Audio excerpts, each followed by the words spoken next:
हम लोग टाइप 9 आज शुरू करेंगे, ठीक है, ध्यान दीजिए।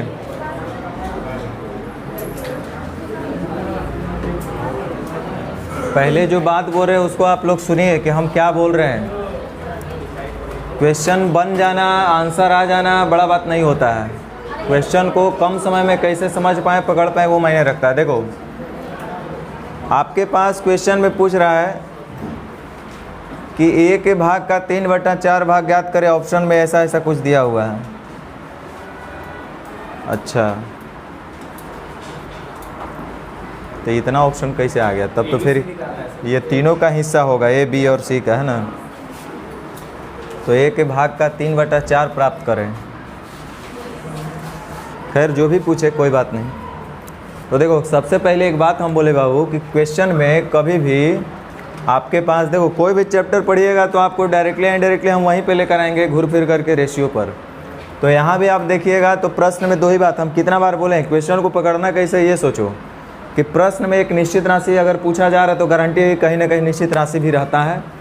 और जब वो निश्चित राशि दिया रहता है तो उसको इक्वेट करने के लिए, अनुपात से हम लोग तुलना करने के लिए कहीं ना कहीं अनुपातिक राशि का भी होना जरूरी है। और वो रहेगा तभी हम लोग दो राशि को आपस में बराबर कर पाएंगे, एक तरफ अनुपात वाला और एक तरफ निश्चित वैल्यू वाले को।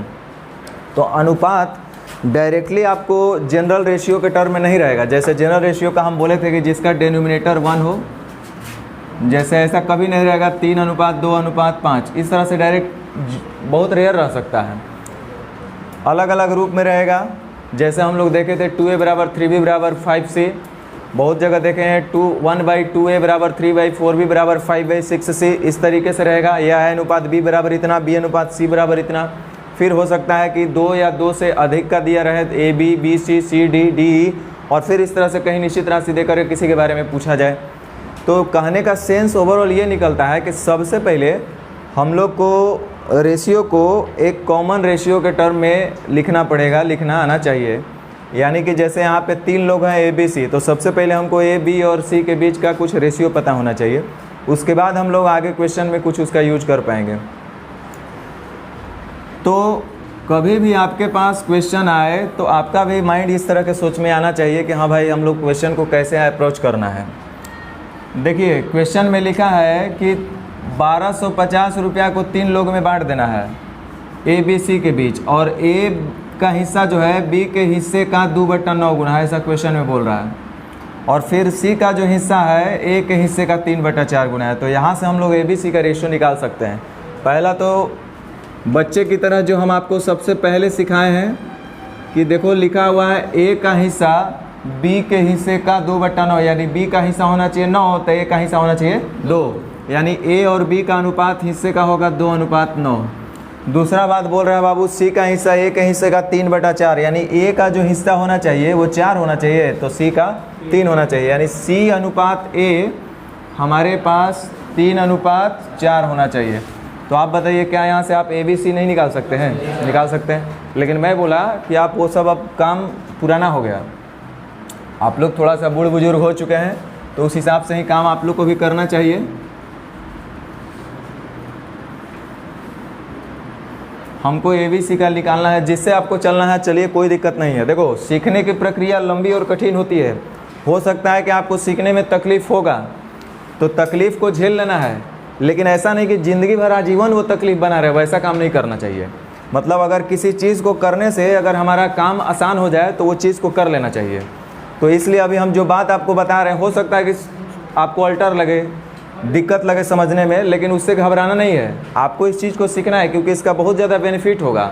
लोग बुतरू जैसा ए बी बी सी निकालेंगे तब तक आप पता चला कि निकाल के आंसर कर चुके हैं। तो इसलिए सीखिए, जितना बात हम बताते हैं विश्वास करके आराम से सीखिए।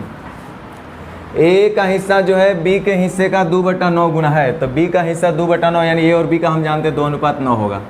अब देखो बी और सी के बीच में अगर हमको सी का वैल्यू निकालना है तो या तो ए से सी का कुछ रिलेशन चाहिए या तो बी से सी का रिलेशन चाहिए, तो हम आगे बढ़ सकते हैं। कह रहा है कि सी का हिस्सा ए के हिस्से का 3/4 गुना, यानी सी और ए का हिस्से का अनुपात 3:4 है, यानी कि सी अनुपात ए का वैल्यू 3:4 दिख रहा है, यानी सी 3 तो ए 4। हमको ए दिख रहा है बाबू कितना 2, और पता है रेशियो में कितना दिख रहा है 4। हमको सी निकालना है तो कैसे गुना, बस इतना करना है काम। 2 दूना 4 यानी कि 3/2 हो गया है ना। और जब ये 3/2 हो गया तो ये हो जाएगा 4, 18 और 3। ठीक है। अब देखो टोटल दिया हुआ है 1250 रुपया। और यहाँ देखिए 18 7 25।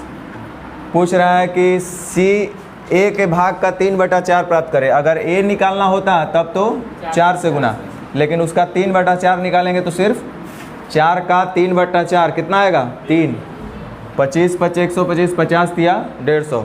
और यदि प्रत्येक का हिस्सा पूछेगा तो 4 18 3। ऐसा ऑप्शन ध्यान दीजिए 4:18:3 के अनुपात में ऑप्शन जो है आपका 4:18:3 दूधू को दिख रहा है। ये गलत टाइपिंग किया हुआ है, या तो बी या तो डी, एक को कोई ऑप्शन होगा 4:18:3 में। देखिए थोड़ा सा हम स्पीड बनाते चल रहे हैं, अगर नहीं भी बना होगा तो भी ठीक, बना होगा तो भी ठीक। कह रहा है ए बी सी में इस तरह से बांटना है कि ए के भाग बी से 2 गुना है। ए का बी का और सी का रिलेशन लिखा है। देखो ए का जो हिस्सा है बी से डबल है, ए का हिस्सा बी से डबल है का मतलब बी होगा 1 तो ए होगा। ये आगे बहुत आपका काम आएगा, अभी छोटा छोटा चीज़ को आप हल्के मत लेना। ए का हिस्सा बी से 2 गुना है और बी का भाग सी का 4 गुना है। बी का जो हिस्सा होगा ना सी का 4 गुना होगा। तो देखो यहाँ से आप बैक गियर भी लगा कर आ सकते हैं, आ नहीं तो यहाँ से भी हम आगे बढ़ सकते हैं। जब छोटा है तो हम आराम से कर सकते हैं। बी का भाग सी का 4 गुना है, तो बी का भाग अगर सी का 4 गुना है और बोल रहा है कि ए का भाग बी से दुगना है, तो इसका मतलब ये कितना हो जाएगा 8। आराम से कर सकते थे। तो उन तीनों के भागों का परस्पर अनुपात क्या होगा, तो हमको तो अनुपात चाहिए 8:4:1।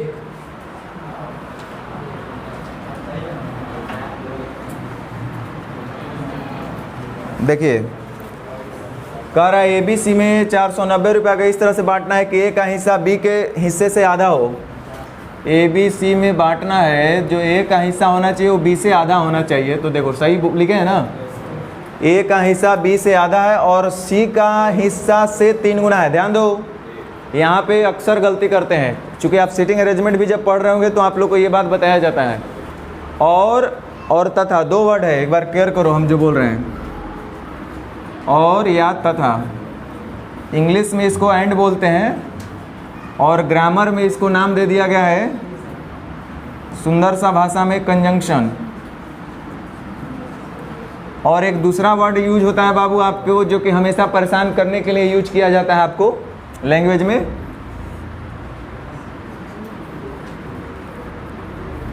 जो और जिसका। इसको इंग्लिश में बहुत अच्छा से बोला जाता है हु, विच, या कभी कभी दैट भी लगाते हैं। और इसको ग्रामर के भाषा में बहुत सुंदर सा नाम दिया गया है प्रोनाउन। और जहाँ यूज होता है उस पोजीशन को नाम दिया जाता है एंटीसीडेंट। सुनो, हम ग्रामर नहीं बता रहे हैं, सुनो पहले बात। और तथा जब आएगा कंजंक्शन का जब बात होगा, मतलब जब वर्ड और तथा यूज करेगा तो ये हमेशा फर्स्ट पर्सन के लिए, किसके लिए, मतलब किसी भी सेंटेंस में जो सबसे पहला आपका जो नाउन या प्रोनाउन होगा उसके लिए और तथा का यूज करता है।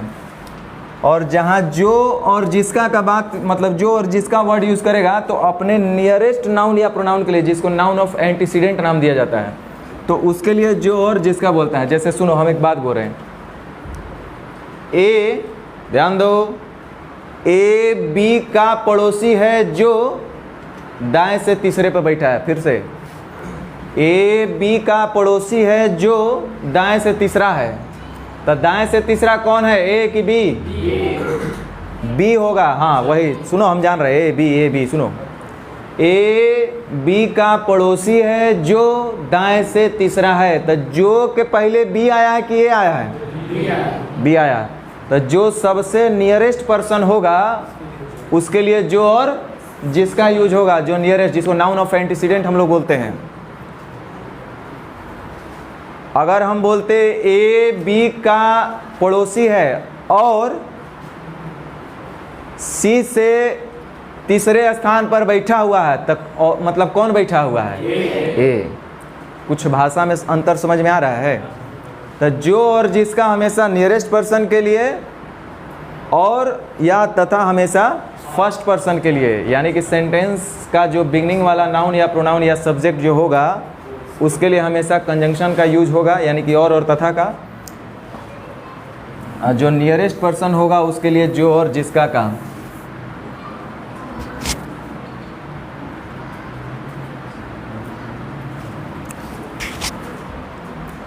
यहाँ देखो, ए का हिस्सा बी के हिस्से से आधा है, ए का जो हिस्सा है बी के हिस्से से आधा है, तो ए का हिस्सा बी का हिस्से से आधा हम कर दिए।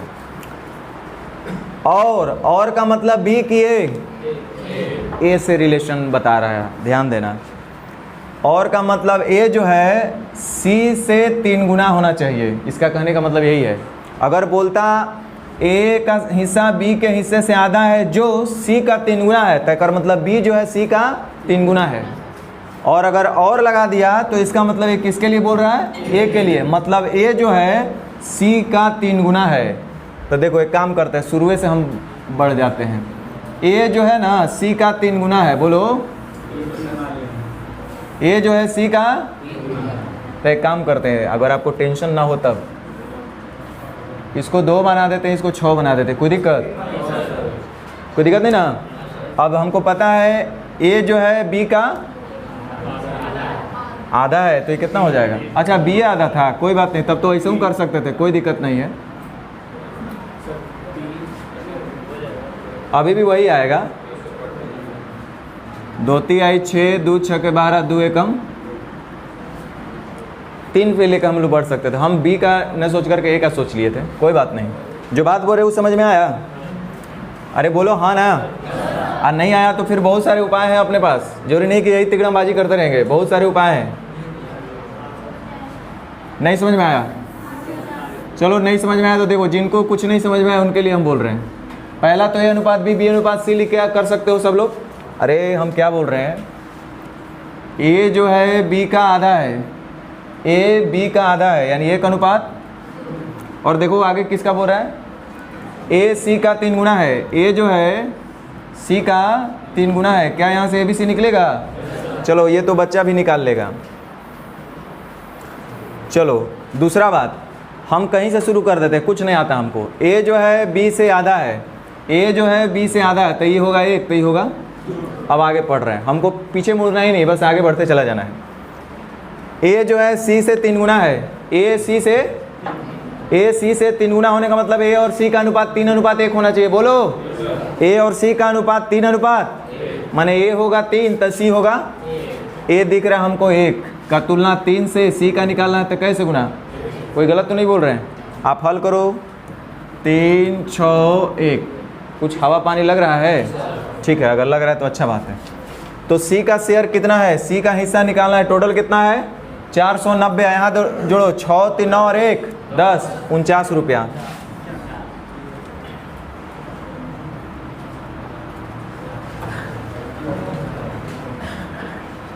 चार नंबर छोड़ दें।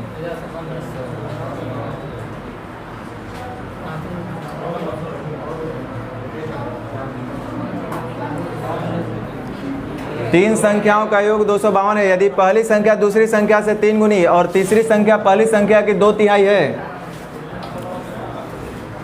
3 संख्या हम मान लेते हैं बाबू, ए बी और सी। पहली संख्या दूसरी का 3 गुना, पहली जो है दूसरी का 3 गुना।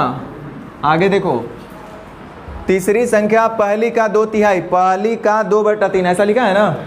तो यानी कि पहली का 2/3, यानी पहली होगा 3 तो तीसरा होगा 2। बोलो, पहली संख्या का 2 तिहाई का मतलब पहली संख्या का 2/3 गुना है, यानी पहली संख्या होना चाहिए 3 तो तीसरी संख्या होना चाहिए 2। यानी कि पहली और तीसरी का अनुपात 3:2 दिखाई दे रहा ना।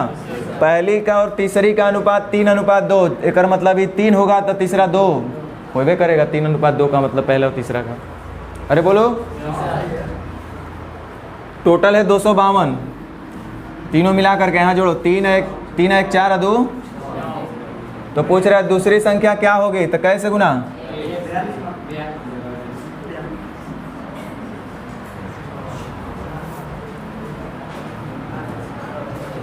सब लोग ध्यान दो, 8 नंबर लिख रहा है 536 रुपया की राशि को ABC में इस प्रकार बांटा गया है कि A को B से 7 रुपया ज़्यादा और B को C से 8 रुपया ज़्यादा मिले तो उनके हिस्से का अनुपात क्या होगा। ABC है, कह रहा है कि A को B से 7 रुपया ज़्यादा, तो B को कितना मिला हमको नहीं ना पता है, तो मन ही मन मान लीजिए कि B को मिला होगा 100 रुपया। कितना? तो A को मिलेगा B से 7 रुपया ज़्यादा, यानी B को 100 रुपया, तो इसको मिलेगा x प्लस।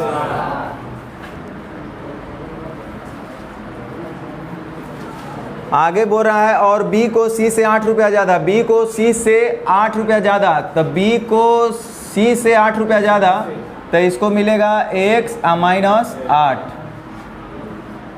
देखिए B को C से 8 रुपया ज़्यादा हो रहा है ना जी, चलिए हो रहा है, और हमको पता है कि तीनों के जोड़ करके कितना होना चाहिए, 536 रुपया। जोड़िए 1 2 3 गो, 8 7 माइनस 1 प्लस 1, 537 अब बट्टा 3, 7 3 10 5 15, 18 17 51 3 27, 179 है ना। x का मान कितना आ गया, 100, तो x का मतलब b का वैल्यू आ गया 179। c हो जाएगा 179 में से 8 चल जाएगा 171, 179 और 7 और जोड़ जाएगा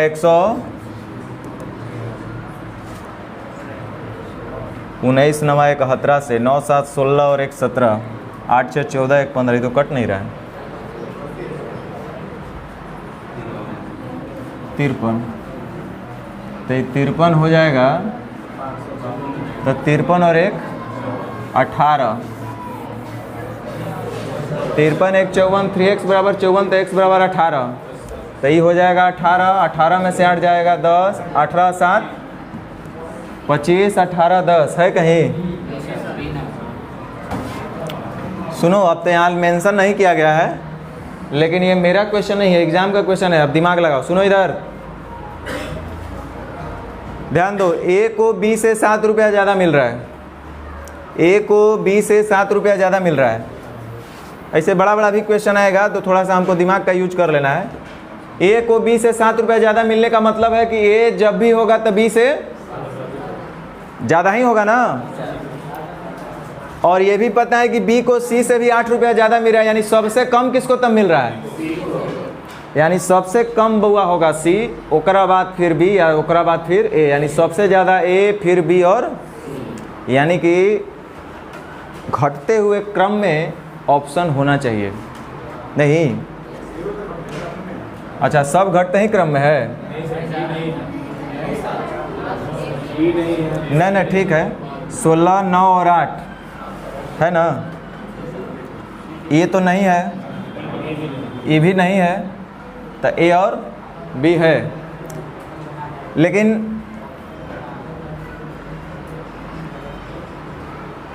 देखो अगर A को भी हम चाहें तो एलिमिनेट कर सकते थे, इसलिए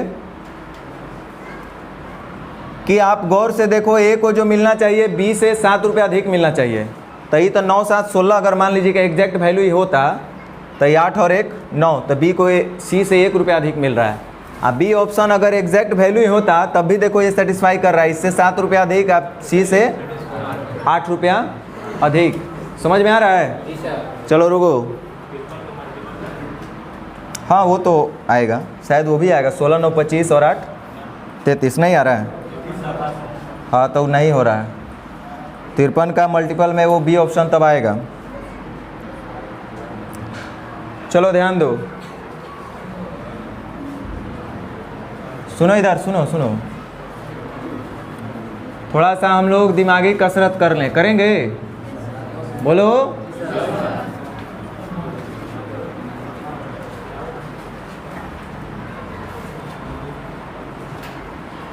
गेम खेलेंगे, गेम हम लोग। देखो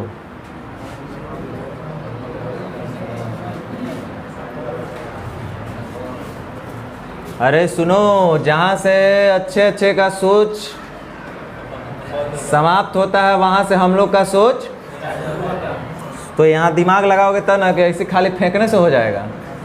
इधर ध्यान दो, A B और C, चलो सोचो, ऐसे नहीं सोचो, पढ़ के सोचना है, दिमागी कसरत करना है, दिमाग का यूज करना है। देखो कितना मजा आएगा।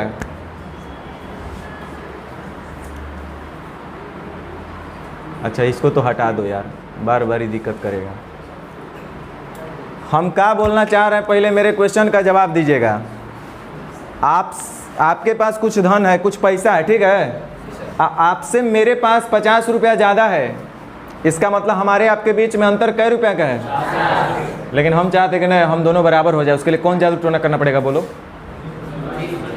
मैं मैथ की बात नहीं कर रहा, मैं कॉमन सेंस की आपसे बात कर रहा है कि आपसे मेरे पास 50 रुपया ज़्यादा है, हम चाहते कि नहीं भाई दोनों हम लोग बराबर हो जाए, तो यहाँ पे क्या हो सकता है?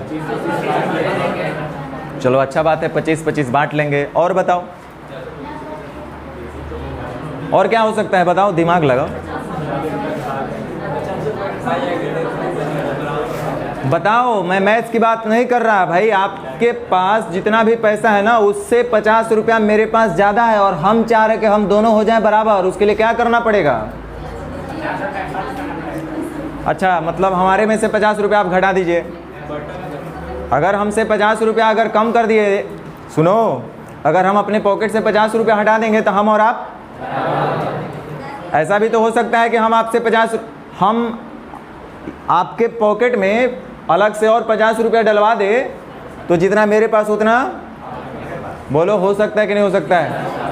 मैं 2 रास्ते आपके लिए बताया, मतलब आप लोग हमको बताएं कि अगर आपके पास हमसे 100 रुपया ज़्यादा है, आपके पास हमसे 100 रुपया ज़्यादा है, तो या तो आप 100 रुपया कम कर लीजिए या तो हमको 100 रुपया और लेना पड़ेगा। 2 रास्ते हैं ना? अरे रास्ते तो अनेक है लेकिन कम से कम 2 तो दिख रहा है ना। तो चलो यहाँ भी हम वही काम करेंगे, कोई जादू टोना नहीं करेंगे। ए को बी से 7 रुपया ज़्यादा मिलता है, मन ही मन हम मान लिए कि ए को ए रुपया मिलता होगा, बी को बी रुपया होगा, सी का हिस्सा सी रुपया होगा। ये ऐसा है, ए का हिस्सा है ए रुपया, बी का हिस्सा है बी रुपया, सी का हिस्सा है सी रुपया। 3 मित्र हैं, तीनों का हिस्सा ए बी सी है। लेकिन जब इनसे हिसाब लिया गया तो पता चला कि अरे भाई हमारे पास ए के पास बी से 7 रुपया ज़्यादा हो रहा था और बी को सी से 8 रुपया ज़्यादा हो रहा था। फिर दोस्त तीनों आपस में बात किया, एक काम कर हम लोग कुछ आपस में कुछ कर लेते हैं जिससे हम लोग का आपस में क्या हो जाए, बराबर हो जाए। तो देखो क्या करना होगा, सोचो।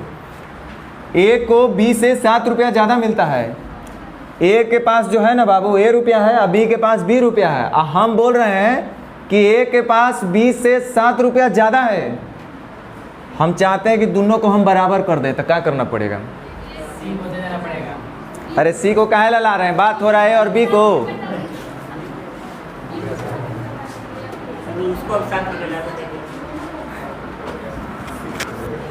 ऐसे आदमी पर कोई थर्ड पार्टी हमला करके माल बरामद करके लेके गायब हो जाता है, कह रहा है कि सी को दे देंगे।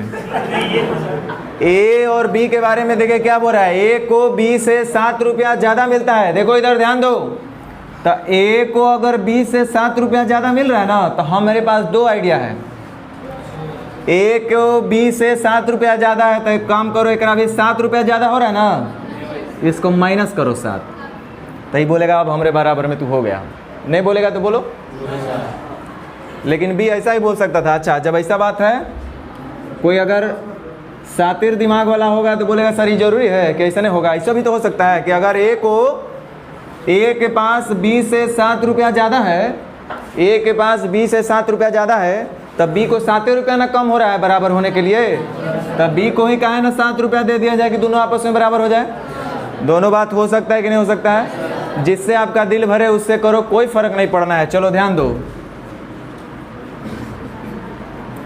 तो हम फिर से एक बार बोल दे रहे हैं। देखो ए के पास जो है बी से, इसका कोई यूज नहीं है, दिमाग लगाओगे बस आपका दिमागी कसरत होगा जिससे आप क्वेश्चन को अच्छे से समझ पाओगे, पकड़ पाओगे, कुछ ज़्यादा सोच पाओगे बस।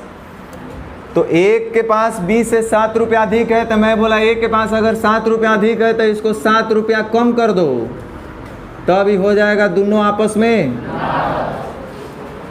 बराबर हो गया ना। अब बी और सी के बारे में सोचते हैं, आप लोग हमको सोच कर बताइए कि क्या करना पड़ेगा बराबर करने के लिए। बी के पास बाबू बी रुपया है और सी के पास तो फिलहाल सी रुपया है।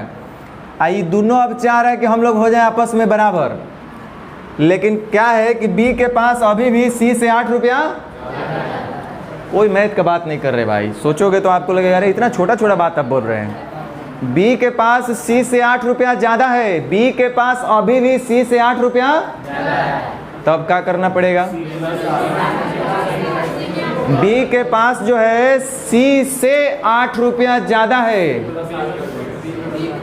सी से 8 रुपया ज़्यादा अभी भी है किसके पास? बी के पास। और दोनों चाह रहा है कि हम बराबर हो जाए, इसका मतलब सी से 8 रुपया और अगर हम कम कर दे तो क्या दोनों आपस में बराबर नहीं हो जाएगा?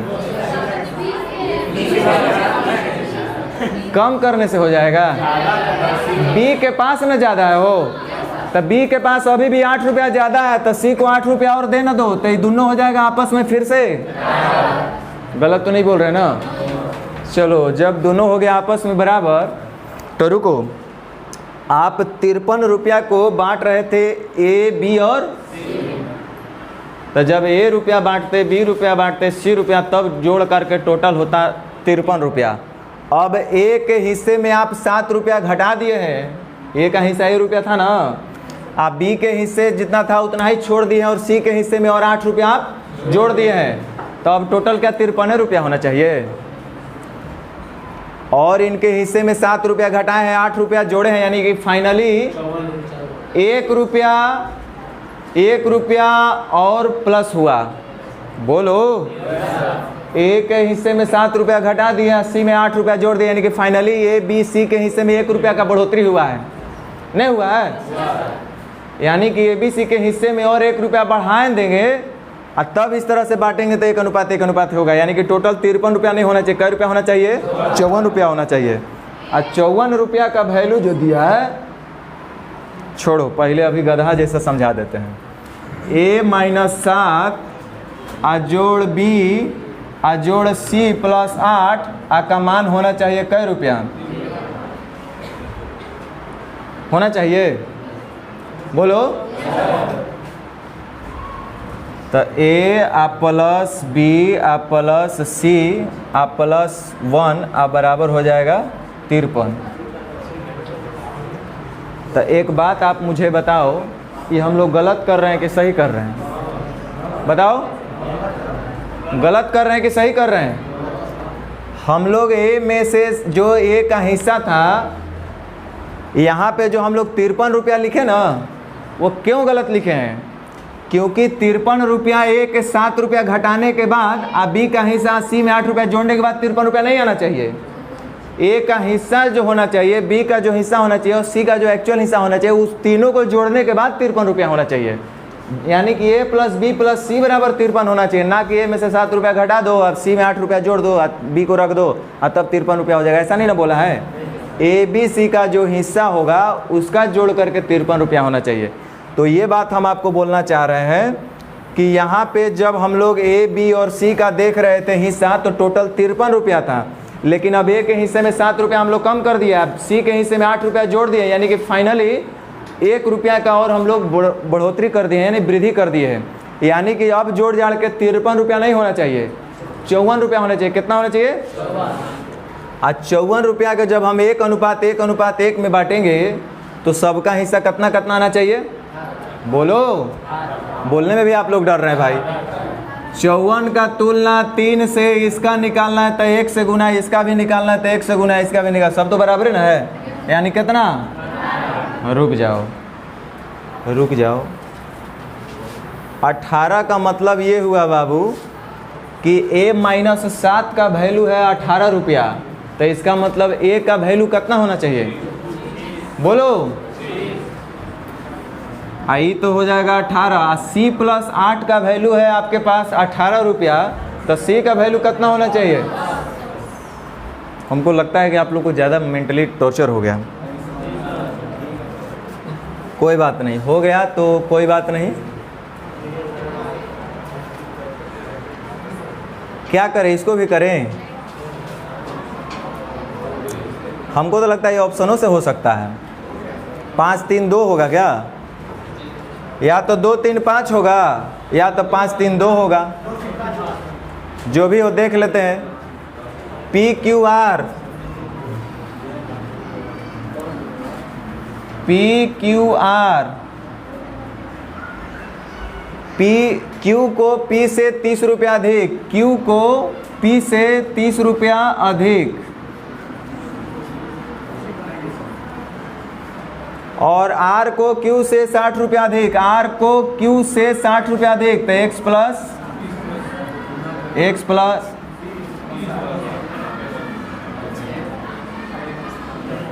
R को Q से 60 रुपया अधिक, तो Q को X प्लस 30 है तो X प्लस 90 हो जाएगा ये। अब ना 60 रुपया अधिक होगा। ध्यान दीजिए उनके हिस्से का अनुपात, तो सबसे बड़ा दिख रहा है हमको R, उससे कम दिख रहा है Q और फिर सबसे कम P।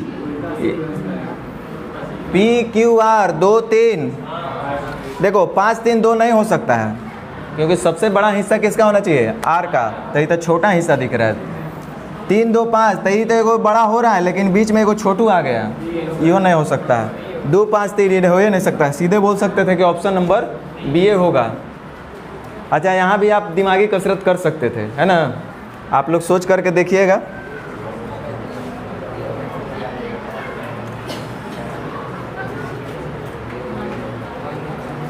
सेम फिर से वही बात आ गया है।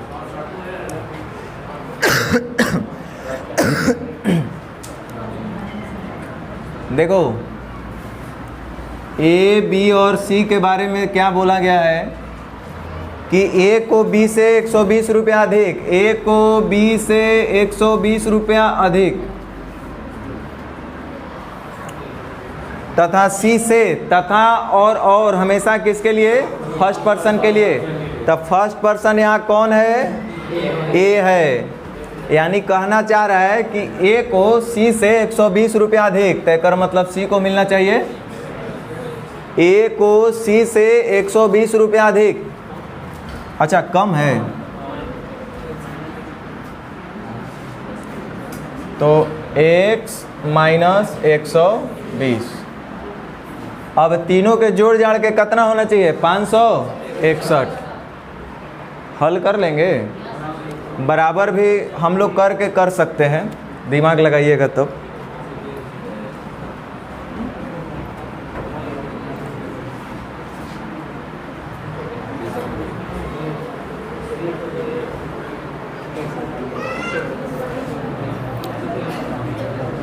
देखिए एक व्यक्ति के 3 बेटे 2 बेटियां तथा एक पत्नी है। उन्होंने 19,000 रुपये की एक राशि को आपस में इस प्रकार बांटा कि प्रत्येक बेटी को प्रत्येक बेटे से 1.5 गुना राशि मिले। ध्यान दीजिए, प्रत्येक बेटी को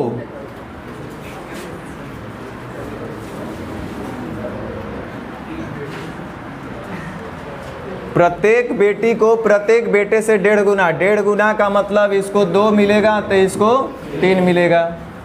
सही बोल रहे हैं? प्रत्येक बेटी को प्रत्येक बेटे से 1.5 गुना राशि मिले तथा उसकी पत्नी को प्रत्येक बेटे से 600 रुपया कम मिले। उसकी पत्नी को प्रत्येक बेटे से 600 रुपया कम मिले तो इसको मिलना चाहिए 2 माइनस, ऐसे हो जाएगा, हो जाएगा ऐसे। 5 गाय में से 2 मुर्गा घट जाएगा तो ये 600 आपका रुपया है, आई 2 है अनुपात में, इसका तो कोई यूनिट होता नहीं है तो कैसे आप घटा दिए? घटा सकते हैं हम लोग? नहीं घटा सकते हैं। फर्स्ट पेज बार बार आपको बोलते हैं पढ़ते रहिए। तो सबसे पहले इसको हम लोग क्या करेंगे, निश्चित बनाएंगे, कांस्टेंट वैल्यू एक लगा देंगे 2x और इसको हमने 3x मान लिया। अब इसमें से हम आराम से घटा सकते हैं 2x माइनस 600 हो गया। अब बोल रहा है कि तीनों बेटों को मिलने वाली कुल राशि क्या है। हमको पता है कि ये जो दिया हुआ है 19,000 रुपया का जो बंटवारा किया है वो पता है किस में किया है? 3 गो बेटा आ 2 गो बेटी आ 1 पत्नी। चलो कोई बात नहीं है तो सुन लो, 3x plus 2x plus 2x minus 600 बराबर 19,000 करोगे तो आंसर आपको 0 मिलेगा। आपको होना चाहिए 3 बेटे और 2 बेटी और 1 पत्नी का हिस्सा 19,000 रुपया दिया हुआ, हाँ या ना? आइए जो हम लोग लिखे हैं प्रत्येक बेटी, अब प्रत्येक बेटे का रेशियो लिखा गया है, नहीं प्रत्येक बेटी को प्रत्येक बेटे से 1.5 गुना मिलता है, यानी कि एक बेटे को मिलता होगा 2x तो एक बेटी को मिलता होगा 3x। तो एक बात बताओ, इसका 3 गो बेटा है, तो एक बेटा के 2x तो 3 बेटा के 2 गो बेटी है, तो एक बेटी के 3x तो 2 गो बेटी के, अब पत्नी तो उतना ही एक ही गो है, पत्नी तो उसका एक ही गो है, यानी कि 2x और माइनस 600 हो जाएगा, और इस सब जोड़ने के बराबर होना चाहिए आपका कितना, 19,000। समझ में आ रहा है? 6 6 12 आदू 14 9 6 25 सॉरी 19,600 बटा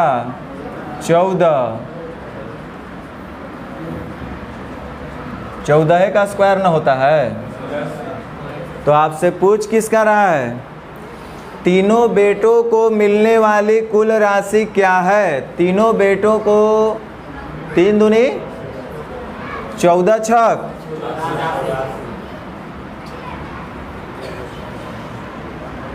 ये तो प्रत्येक बेटे का आएगा 14 दूनी 2800। 3 गो बेटा है तो 28 दिया 8400, सही है ना?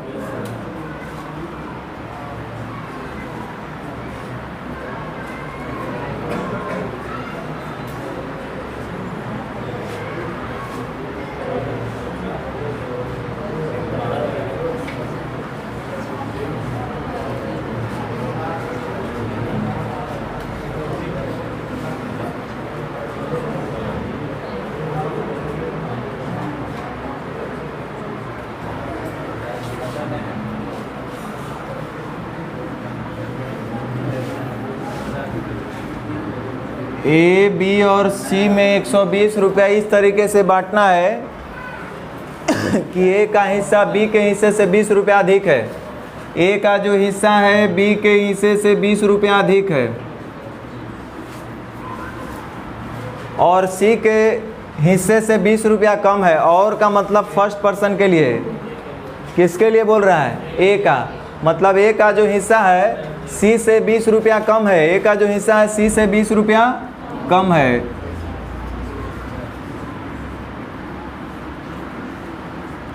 ए का जो हिस्सा है सी से कम है 20 रुपया, तब बी का हिस्सा क्या होगा? हल हो जाएगा। ये जोड़ के टोटल कितना होना चाहिए? 120 रुपया। तो जोड़ लीजिए 20 और 40 60 में से 20 120 में से 60 गया 60, x बराबर 20, बोलो।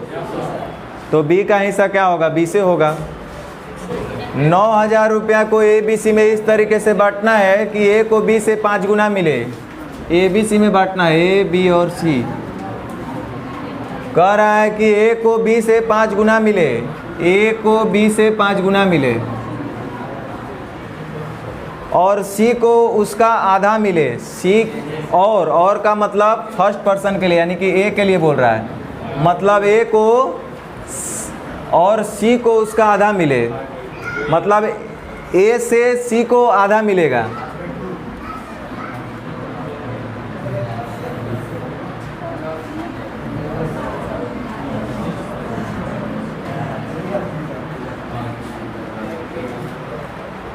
ए को बी से 5 गुना मिले, क्या लिख दिया हम? ए को बी से 5 गुना,